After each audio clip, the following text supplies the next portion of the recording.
بسم الله الرحمن الرحيم. سرتا بخيراتني کەناڵەکەتانەکەین وەروەها بەخێراتنی سەرجەم کەناڵەکانی ڕاگەاندنەکەین بەوەی کە ئەوڕۆ بەشداریان کرد لەگەر ئێمە لە مەراسیمی لەبەرکردنی قورئانی پیرۆز لەلایەن دوو گەنجی خەڵکی باتاس کاک مەلا فەرحان و کاک مەلا محەممەدن کە ئەو دوو گەنجە کەمەندامە کە هەردووچیان حافظن برای یەکترینە لە خلالی حەفت سار نزیک حەفت سار ئەوانە بەڕاستی قورئانی پیرۆزیان توانیان دوای ئەو هەموو مەئەسات و یعنی ماندووبوون و ئێشوژانەی کە بەڕاستی لە بۆوان ینی ئازارێکی گەلێک زۆری هەیە قورئان لەبەرکردن لە ماوەی ئەو زەمانە دوور و درێژە نزیک حەفت ساڵەکە کە ئەوان یان ڕۆژانە هاتووی سەنتەری لەبەرکردنی قورئانی پیرۆزەکەن لە شارۆچکەی لە شاری ناحیە حەریر ئەوان بەڕاستی توانیان یعنی دوای ئەو ئێش و ئازار و ماندووبوون و چکە لە بۆوان زۆر زەحمەتە هاتوچۆکردن بەڕاستی لە بۆ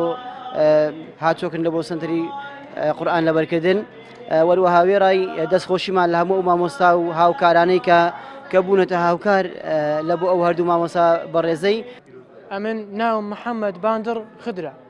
لە شاری هەریر دانیشم تقریبا لە ساڵی 2010 دەستم بە قورئان کردووە حساب کە 7 ساڵە وڵا 7 ساڵە خەریکی قورئانی پیرۆزم هەتا هەموم لەبەرکردیان الحەمدولillah ئێستاش بەردەوامم لە مراجعەی الحەمدولillah لەوانەیە ڕۆژانە ئینشاءالله 5 و 6 زوو مراجعە بکەمەوە یان دەستخۆشی لە هەموو مامۆستایەکەم کە یارمەتیمیان داوە و دەستخۆشی لە ئێوەکەم کە زۆر دەگەڵمان ماندی بوون یەخۆ بەخێر بن سەر چاوان. طبعا من لە ساڵی 2010 ساڵی 2010 دەستم بە خوێندنی قورئان و خزمەتکردنی قورئان کرد چوار ساڵ و نیم لە سەنتەری خێرخوازی دەوامم کرد ینی دەوامی قورئانم کرد ئێستاش وە بیریتم دەرسم لەکن چەند نەفەران خوێندیە چەند نەفەران لەکن من دەرسیان خوێندیە والله من ئەو هەندە دڵخۆشم کە من هەندە قورئانم لەبەر کردیە ینی مەمنونی خوای رب العالمین ئەو جەنابێ و برا بەڕێزانەشم الحەمدولillah هەموو قورئانم لەبەر کردووە لە خوای گەورە بەزیاد بی هەر جێک پرسیارم لێ بکەن وەڵامیشە دەمەوە لە خوای گەورە بەزیاد بی ئینشاءالله. بسم الله الرحمن الرحيم وننزل من القرآن ما هو شفاء ورحمة للمؤمنين ولا يزيد الظالمين إلا خسارا.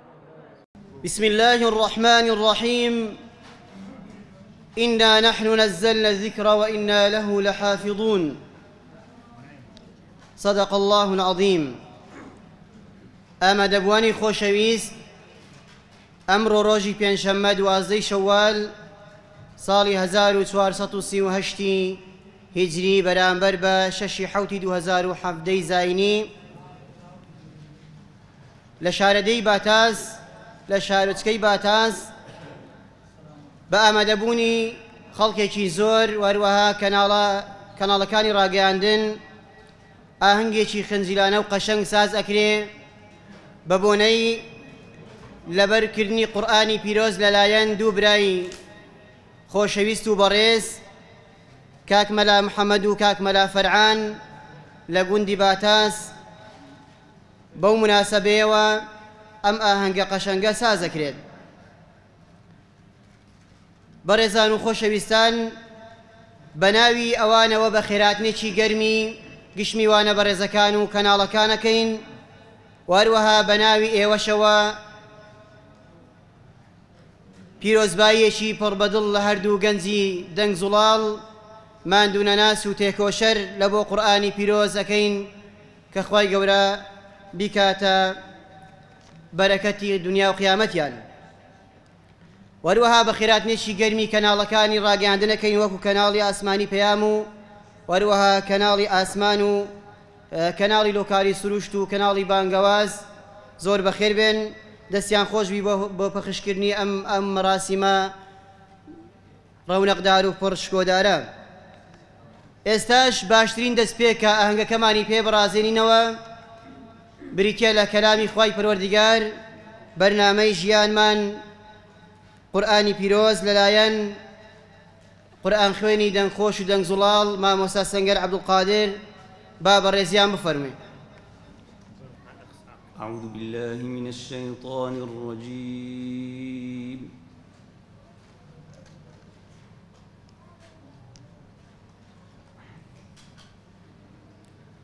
بسم الله الرحمن الرحيم.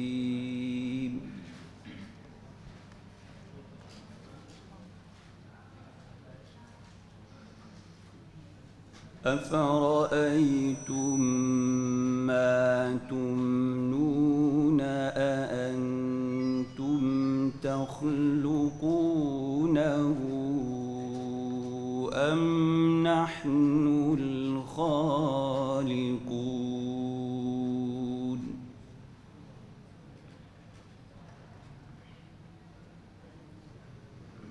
نحن قدرنا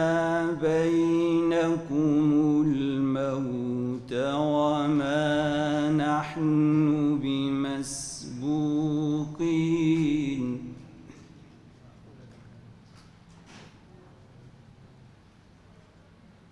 نحن قدرنا بينكم الموت وما نحن بمسبوقين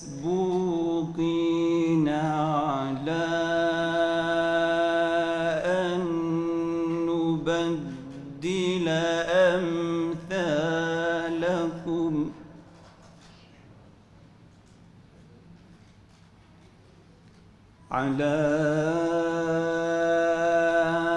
أن نبدل أمثالكم وننشئكم فيما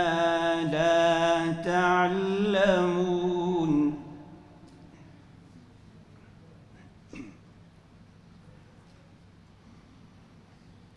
ولقد علمتم النشأة الأولى فلولا تذكرون.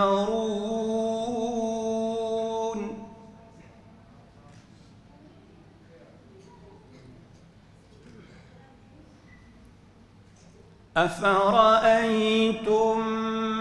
ما تحرثون أأنتم تزرعونه أم نحن الزارعون؟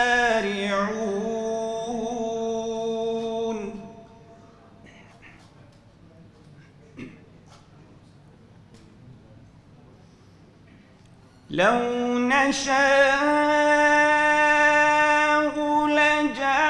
لجعلناه حطاما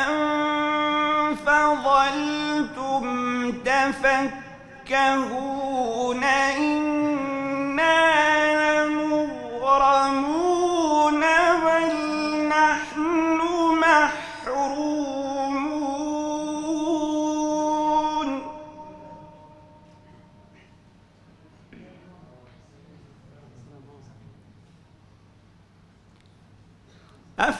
أفرأيتم الماء الذي تشربون أأنتم أنزلتموه من المزن أم نحن المنزلون؟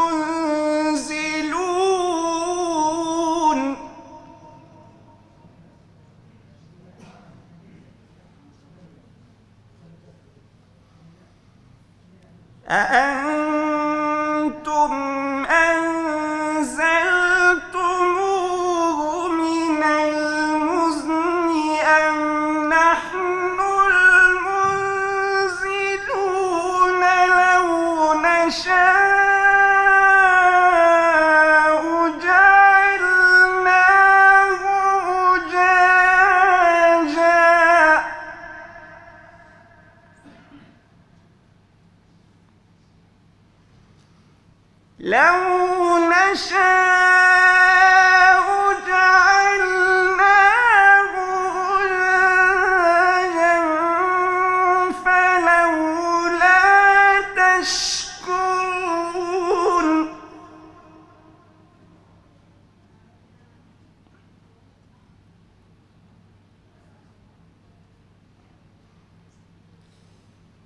أفرأيتم النار التي تورون أأنتم أنشأتم شجرتها أم نحن المنشئون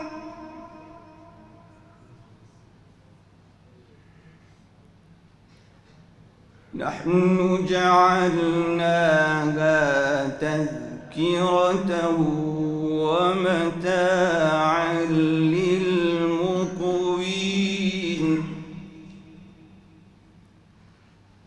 فسبح باسم ربك العظيم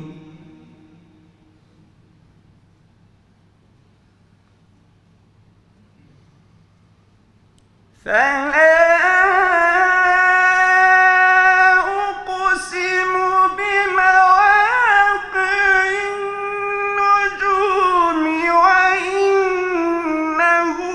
لقسم لو تعلمون عظيم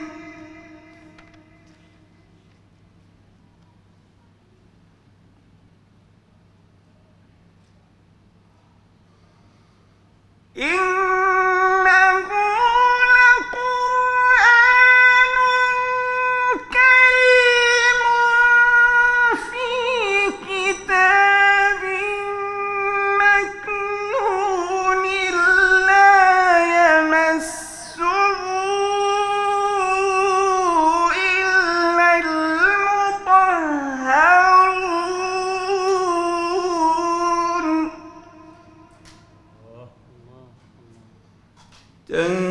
تنزيل من رب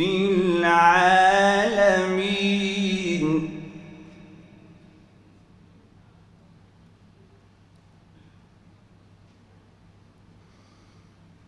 إنه لقرآن كريم في كتاب مكنون لا يمسه إلا المطهرون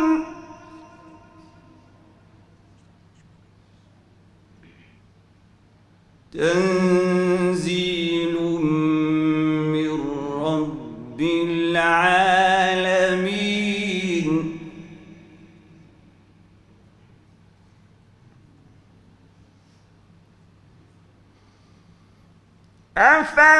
أفبهذا الحديث أنتم مدهنون وتجعلون رزقكم أنكم تكذبون أجري سور لك مراني دور بروري أجري سور قرآن بهاري طانا ثوب الزاري شانا قرآن بهاري طانا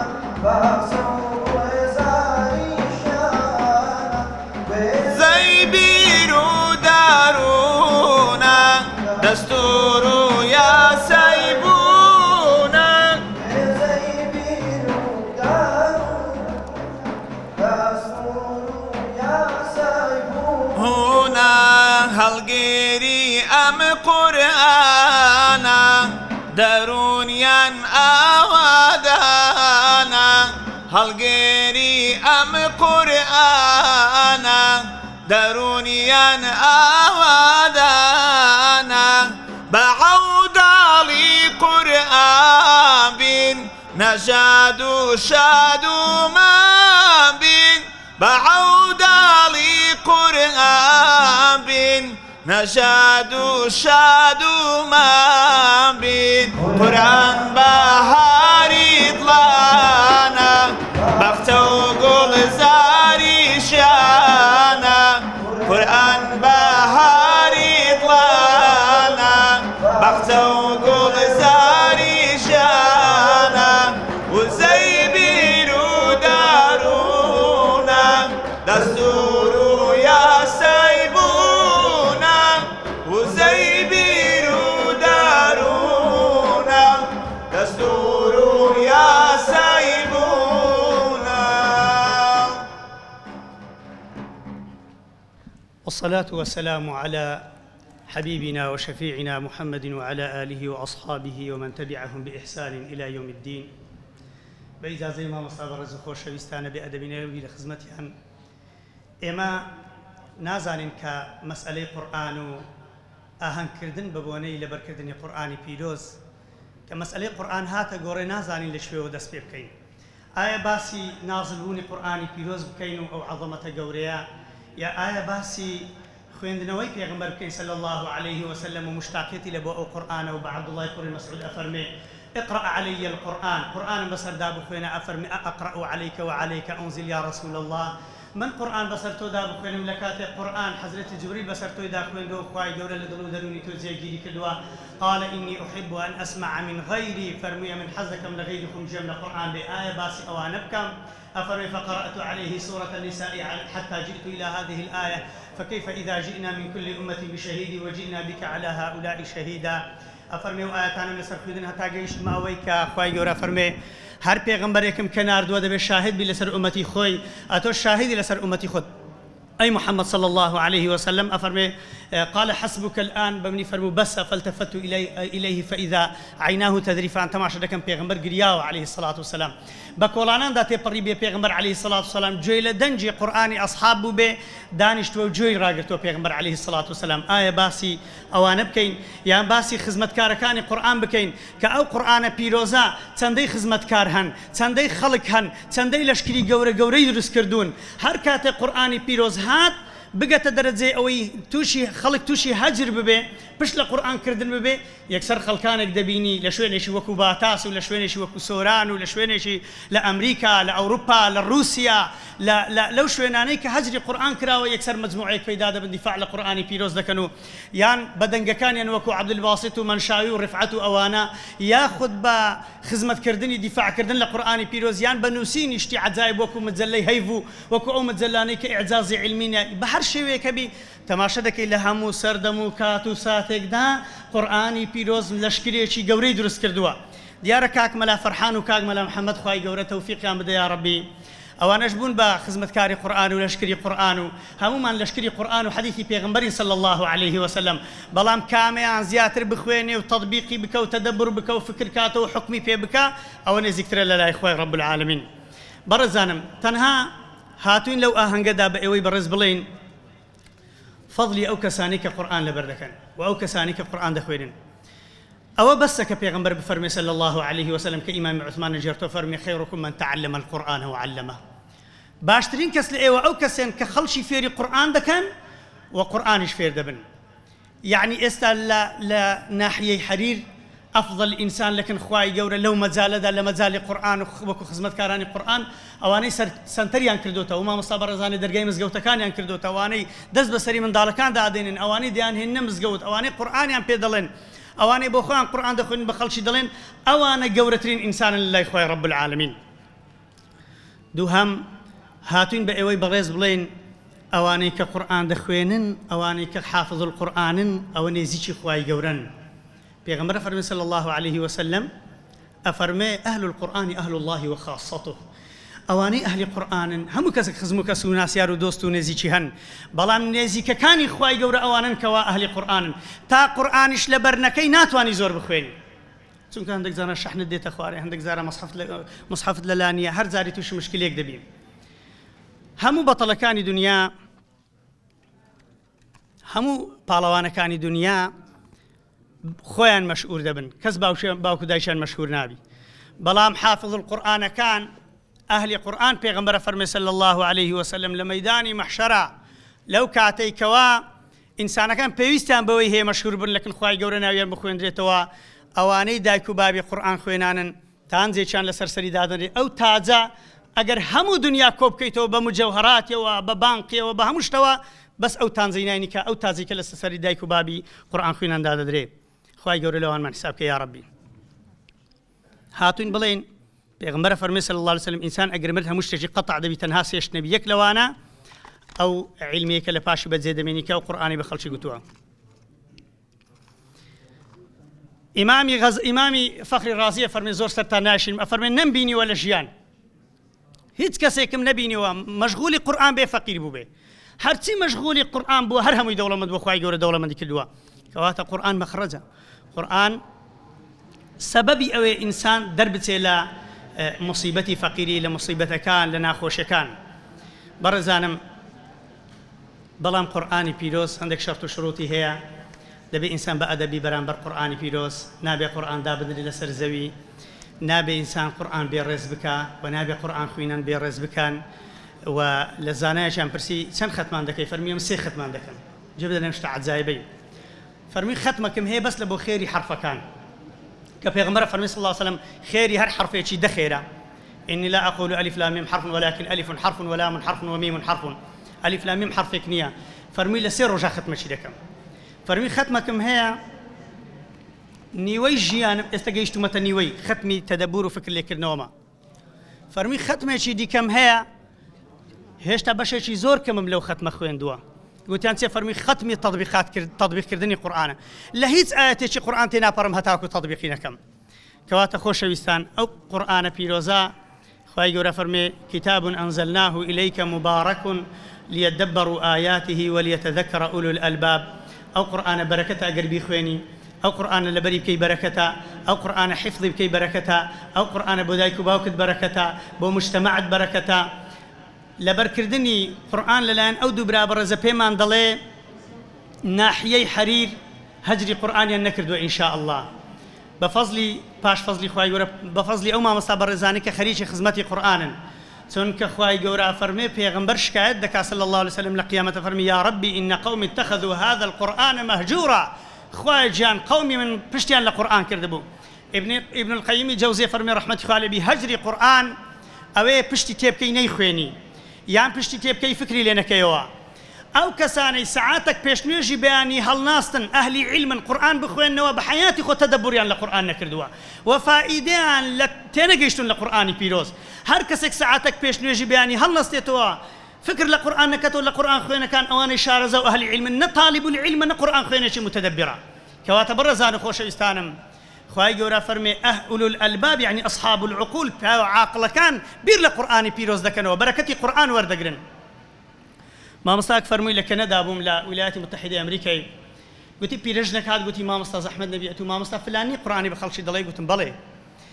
گوتی مامۆستا ئەمێن کوڕێکم هەبوو هەموو قورئانی پیرۆزی لەبەر بوو مەصرفم زۆر لێ کرد لێ نەدەگەڕام هیچ ئیشێک بەس تەنها بۆ ئەوەی خێرم بگاتێ سیر کە برام ئەگەر لە سەلەفی صالح ئەصحابەکان دوای هەنجێ تابعی دوای تابعین هەر سێ قڕنەکان پێدەرێ سەلەفی صالح ڕەحمەتی خوایان لێبی عادەتیان بوو دەچوونەکەن جیرانەکانیان کە منداڵێکیان گەورە دەبوو دەیان گوت خوا بە ئەو شەرەفە لە بۆ من بی قورئانی فێر دەکەم و نوێژی فێر دەکەم بۆ لەبەرەوەی ئەتوو کەربەخۆت سبەینێشەی نوستی قورئانت نەخوێندەوە بەس ئەو کەسەی ئەتوو قورئانت فێر کردبوو هەستا قورئانی خوێندەوە هەمان قورئان خوێندن دەچێتە گیرفانی تۆ خێرەکە لە بۆ تو دەنووسێت و لە ماڵی خۆ خەوت لێکەتیە سەلەفی صالح ڕوخسەتیان لە جیرانەکانیان وەردەگرت حتا منداڵەکانی ڕوخسەتیان لە باوکیان وەردەگرت دەیان گوتە باوکی ئەگەر ڕوخسەت بێ من منداڵەکەت فێرە نوێژ دەکەم و فێرە قورئان دەکەم ئەوەندە مەرەق بوون خەڵکی فێرە قورئان بکەن ئەوەندە مەرەق بوون یەکتری فێرکەن ئەو مامۆستا گوتی لە کەنەدای پیرەژنێک هاتە سەر ڕێگەی من گوتی کوڕێکم هەبوو حافظ القورئان بوو سیارە لێدا وەفاتی کرد سبحان الله مامۆستا گیان هەموومانجێ دە وەرەقەت دەدەمێ گەنجێکی زیرەکم بۆ پەیداکە هیچ ئیشان مەکە کاسبی مەکە بەس عمری خۆت لەگەر ئەو گەنجەی سەرفکە گەنجێکم لۆ دروست کە بە ئیزنی خوای گەورە بیتە حافظ القورئان بۆی خێری قورئانەکەی لە بۆ من بی هەموومانجێ سێ چوار وەرەقەش دەدەمە گەنجەکەش مانجێ دە وەرەقەش دەدەمە تو یەکەم جار 30 وەرەقەی هەدیەت دەدەمێ سبحان الله ئەگەر لە سەلەفی صالح ئەو ئینسانە زیرەکانە هەبوو بن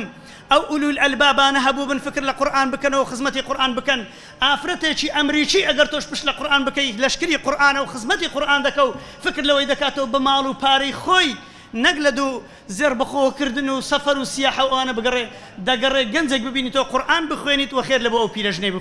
بنوسرد كواتا برزان وخوش يستانم أواننا أهل قرآن وأواننا خدمة كاراني قرآن وأواننا أولو الألباب يا ربي خواي جورا أو برزانا قرآن اللي بيروز بكا وبردواميان ببخشة واستقاميان بدته وحفظ قرآن وعمل كردن بقرآن جب قسمة أوان وإيمشو أولاد كان من بكا وضل كان من بكا أمانتي خوي لنقر غير خوش ويستي خوي هيتش تشتكب ستنا وضل كان وصلى الله على سيدنا محمد والحمد لله رب العالمين السلام عليكم ورحمة الله وبركاته.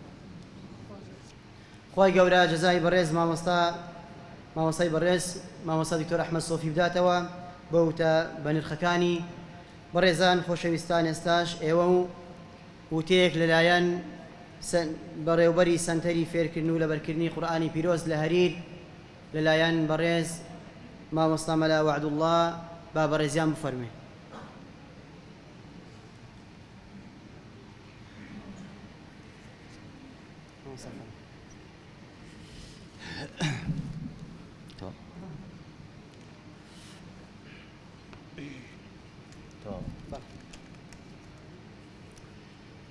بسم الله الرحمن الرحيم الحمد لله والصلاة والسلام على رسول الله وعلى آله وصحبه ومن اهتدى بهداه أما بعد ربنا آتنا من لدنك رحمة وهي لنا من أمرنا رشدا رب اشرح لي صدري ويسر لي أمري واحلل عقدة من لساني يفقهوا قولي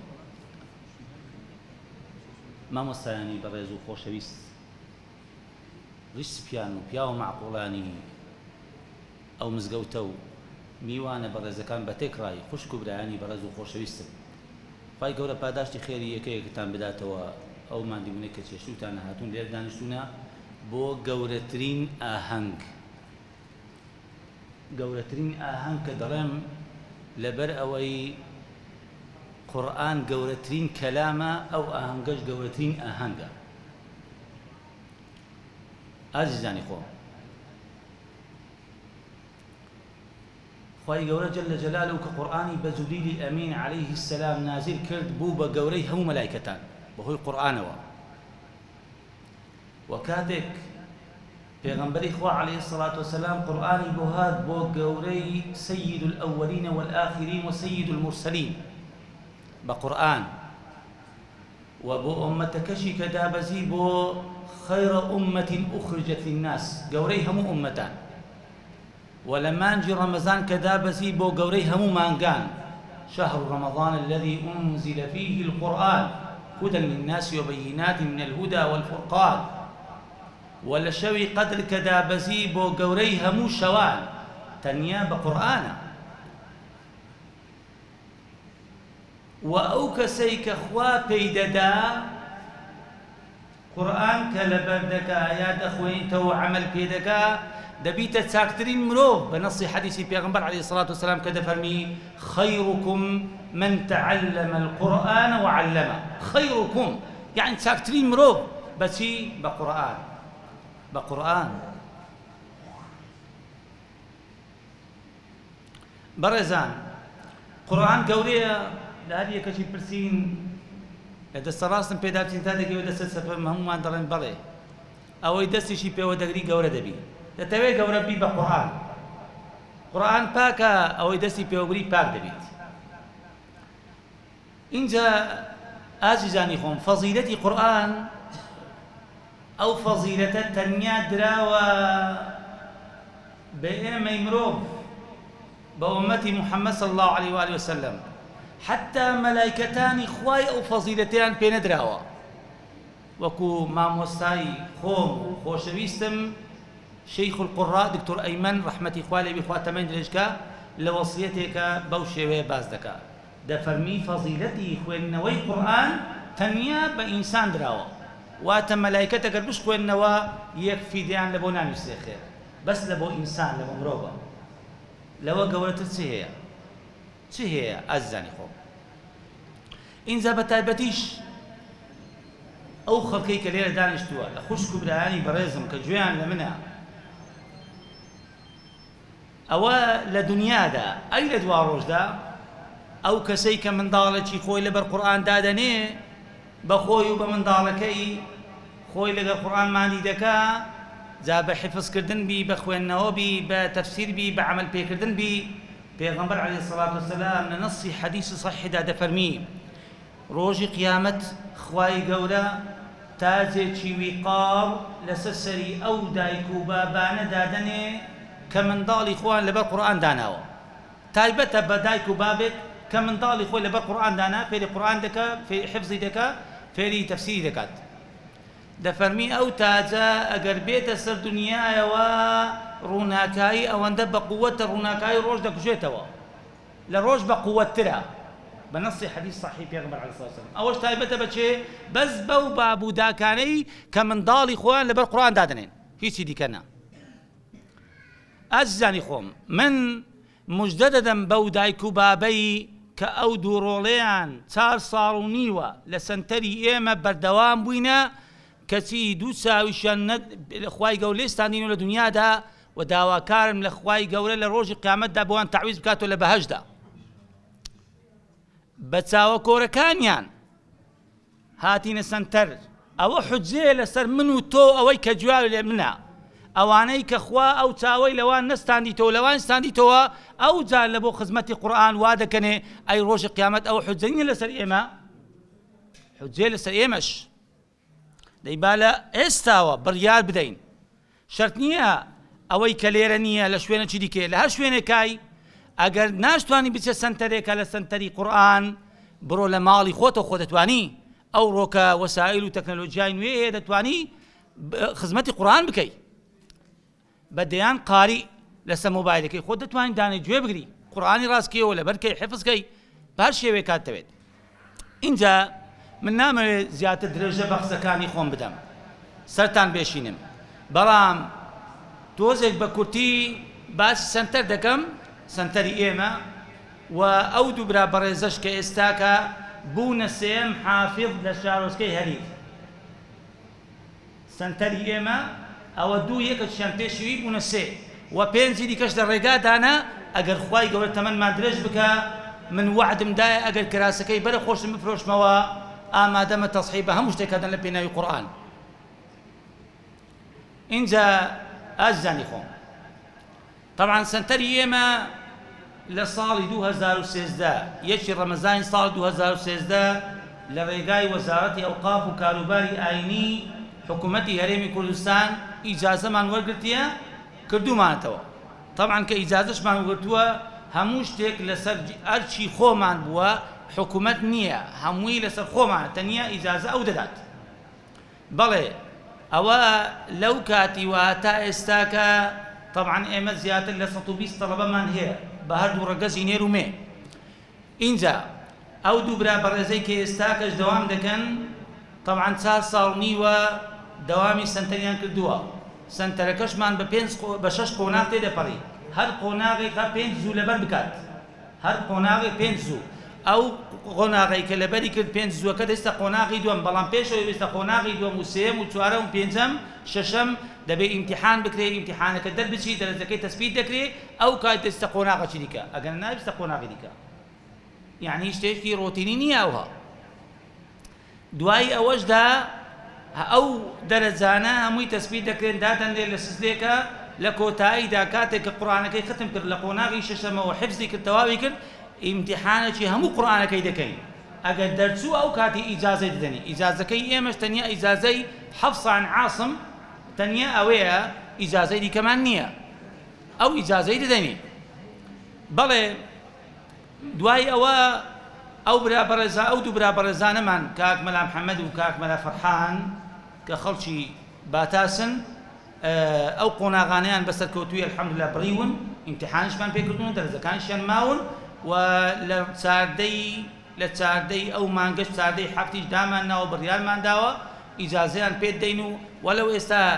ئێستا ئەگەر شەهادە ئیجازەکەشمان وەکو وەرەقێک ندانێ بەڵام ئەوە دەرەجەکانیان هەموو تەواو سەرکەوتوو بووینە لە ئیمتیحانەکانی خۆیان تەنیا ئەوەی وەرەقەکە ماوە بیان دەینێ ئینشاڵڵا لە چواردەی مانگ ئینشاڵڵا دەیان دەینێ جا برایە کە بیەوێ ئامادەبی حەز دەکا و پێی خۆشە ئەمە لەسەر چاوان لە سەری دادرێن ئینشاڵڵا لە سەنتەری خۆمان لە تەنیش مزگەوتی سەلاحەدینی ئەیوبی بەڵێ ئازیزانی خۆم ئەوە ئەو بە کورتی و بە پوختی سنتەری خۆمان بەو شێوەیە لەو قۆناغانە پێکاتوە. ئەوەی دەمێنێتەوە کۆتاییەکەی تەنیا نسحەت و ئامۆژگاری برا بچووکتانە لە بۆ ئێوەی بەڕێز و خۆشەویست کە گوێتان لە منە. واللهی ئازیزان، قورئان تەنیا ئەوەندە نییە کە لەبەری بکەیت. ڕاستە گەورەیە حفظکردنی قورئان و خوێندنەوەی قورئان، بەسە گەورەی لە بۆ ئەو کەسەی کە قورئانی لەبەر کردو و حفزی کردووە و دەخوێنیتەوە، ئەوەندە بەسە کە خوا سوێندی پێ بخوا. فالتاليات ذكرى خوا سوێن بەوەی دەخوا، خوا سوێن بە شتێکی کەم ناخوا، بە شتێک دەخوا کە قیمەتی هەبی لای خوای ئەو ئینسانی کە قورئانی حفظ کردووە لەبەری کردووە و ئێوارە و بەیانیان دەخوێنیتەوە، خوا سوێندی پێ دەخوا. ئەوەندە لای خوایەوە بەڕێزە. اینجا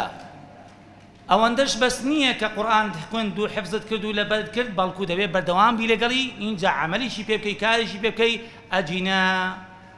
تهدید و هەڕەشەیەکی گەورەمان لەسرە لەلایەن پێغەمبەری خوایەوە عەلەیهی السەڵات وەسەلام لە ڕۆژی دواییدا. سوورەتی فورقان خوای گەورە دەفەرمیسی وقال الرسول يا رب. باش گوێ بگرە ئازیزی خۆم، ئەوە زۆر خەتەرە. واللهی دەبووە ئێستا لە زیاتی فرمێسکان خوێنمان لە چاوان هات بە، چونکە ئەوە گڵۆپی سوورە پێکراوە لە بۆ ئێمە، لە بۆ هەمومان کە ئومەتی محەممەد المستەفاینە. پێغەمبەری خوا عەلەیهی السەڵات وەسەلام لە زیاتی ئەوەی تکات لەو بکە، شەفاعەت لەو بکە، بەدەستی مبارەکی ئاو بخۆیەوە، شکایەتت لێ دەکا. شکایەت لە چی دەکا؟ لەو قورئانەی کە لە بۆت هاتووە پشتگوێت خستووە، نەتخوێنتەوە، عەمەلت پێ نەکردووە، هیچت نەکردووە، نە بە خۆت و نە منداڵەکان. وقال الرسول يا ربي إن قومي اتخذوا هذا القرآن مهجورا. ابن القيم رحمة الله عليه دەفەرمی 12 خاڵ دەژمێری لە مەهەجری قورئان. یەک لەوانە کەسێک کە قورئان لەبەر کردووە نەیخوێنیتەوە، یان فێر بووە نایخوێنیتەوە، تەنیا ڕەمەزانان نەبی، بەڵکم دەبێ هەموو ڕۆژێک واجبە وەکو نوێژ لەسەرت کە قورئان زانیوە دەبێ بیخوێنیەوە، وردێکت هەبی زانی زوو دەخوێنیەوە، زوێک دەخوێنیەوە، دەبێ سعاتێک لە 24 سعاتان دەنێن لە بۆ قورئانەوە، بۆ ئەوەی نەبیە ئەو قورئان نەبیتە حجە لەسەرت، ببیتە حجە لە بۆت، تکات لەو بکە، شەفاعەت لەو بکە، لە زیاتەوە شکایەت لێ بکات. لە کۆتاییشدا دەبینن ئەگەر مان ئینشاءالله ئەوە هەری دەبینن چ بەروبوومێکی دەبی لە قورئان لەبەرکردن لە حافظ القورئان ئینشاءالله تعالى. لە کۆتاییدا لە خوای گەورە دەپاڕێمەوە، دەڵێم یا ڕەبی خوایە ئەو قورئانە بکێ تکا و شەفاعەت کار لە بۆ ئەو دوو برا بەڕێزەمان لە بۆ ئێمەش ئینشاءالله. یا ڕەبی خوایە وەک ئەلێرە کۆکردینەوە لە بۆ گەورەترین مەجلیس کە مەجلیسی قورئانە، ئاهەنگی قورئانە، خوایە لە فیردەوسیش لەگەڵ پیاوچاکان و ساڵحان و شەهیدان و دۆست و ئەحبابی خۆ لە خزمەت ڕەسوول الله کۆمان کێو یا رب العالمین. یا ڕەبی خودایە ئەو دەموچاوانە نورانیترکەی، ئەو دەموچاوانە بە نوری قورئان منەوەر و مزەیەنکەی. آمين آمين والحمد لله رب العالمين. أقول قولي هذا واستغفر الله لي ولكم إنه هو السميع العليم. ئێستاش بە چەند سرودێک لەلایەن مامۆستا سامان و مامۆستا فەرهاد و وەروەها کە عەدنانوان کۆتایی بە ئاهەنگەمان دێنین. خوای گەورە ئەجر و پاداشتی هەموو لایەک بداتەوە و خوای گەورە هەموو لایەک موفق بکە. فەرموو.